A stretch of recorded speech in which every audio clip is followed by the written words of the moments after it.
ऐसा बताया जाता है भगवान कन्हैया कि जो नंद बाबा थे उनके घर में गैया कितनी बताई गई है महाराज? 9 लाख। और जा घर में 9 लाख गैया हो, 9 लाख गैयन को कई मन माखन कई कुंटल माखन है गयो। और जब इतना माखन भगवान के घर में होगा तो चोरी करने क्यों जाएंगे? तो ये तो भगवान की एक लीला थी। आप लोग जरूर सोच रहे होंगे ऐसी लीला भगवान ने क्यों करी। देखिए, जो ब्रजवालाएं थी, ब्रज की सखियां, ये ब्रज की सखियां कोई साधारण गोपियां नहीं थी, वेद की ऋचाएं थी, कुछ सीता की सहेलियां थी। जिस समय भगवान राम ने धनुष तोड़ दिया, सीता की सखियों ने राम से निवेदन किया, हे प्रभु सीता जी को लेकर के तुम चले जाओगे, हमारा भी मन करता है हम आपके साथ रहें।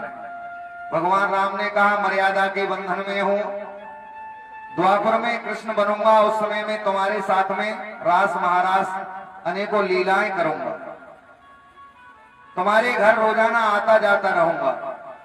तो ये जो ब्रज की गोपियां थी, ये देवियां थी सब महाराज, सब चाहती थी कि भगवान हमारे घर आवे और हमारे घर का भोजन झूठा कर जाओ।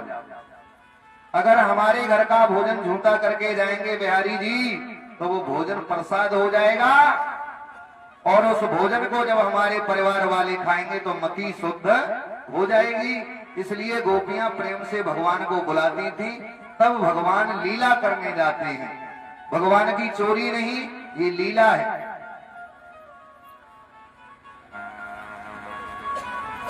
आगे श्री सुखदेव जी कहते हैं, तनिक सयाने जब भये कृष्ण और बलराम, तो माखन लीला बनी इनको पहलो काम।